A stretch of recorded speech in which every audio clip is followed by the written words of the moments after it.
Hi, my name is David P. Shapiro. I'm the owner and managing partner of the law office of David P. Shapiro, located in San Diego, California, where my firm helps good people regain control of their future when charged with a crime.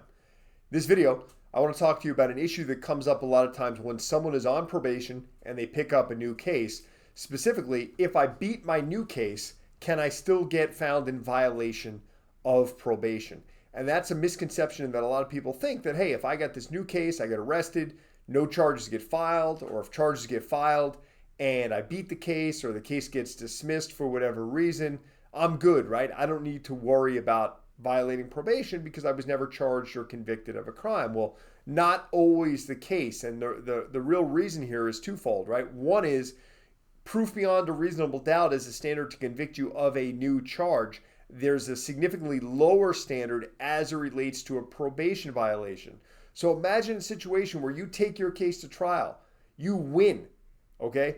The case cannot be proven beyond a reasonable doubt. A jury says not guilty, but a judge then turns around and says, well, you're still in violation of probation because I find by that standard you have violated probation just by your actions where you were charged with the crime. So you beat the new case, you still get found in violation of probation. And the other factor is sometimes you don't have to necessarily break the law in order to violate probation. So you could have conditions on your probation that someone who wasn't on probation can do, and it would not be in and of itself a crime. So like situations where if you're an adult, don't drink alcohol, don't go to bars, don't go in computer chat rooms if it's a sexual assault type case. All of those things that in and of themselves are 99 and a half out of 100 times legal and appropriate to do. But if you're on probation, it is a violation of your probation, even if doing that.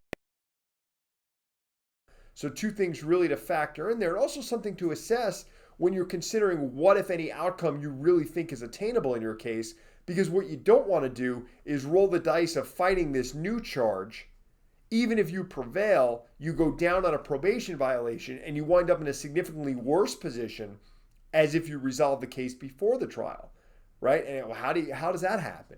You beat the new case, but you still wind up doing time, arguably maybe more time, on a probation violation than if you resolve the case earlier. So you want to make sure you're thinking about that, not to say that that should be the controlling factor, but something that you and your attorney should certainly be talking about is if we even beat the new case, great.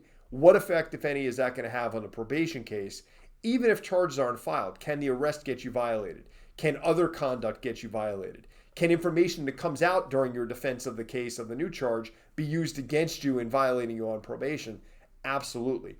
All those things you should be talking about with your attorney. And if you're not, maybe it might be time to get a new attorney who's thinking about these things from the get-go, because you want to make sure you have all the relevant information that you're thinking about when determining what to do, whether or not to plead guilty, whether or not to fight a case all the way, and how to deal with that case in your defense strategy, making sure you're protecting yourself both in the underlying case, but also in the probation violation.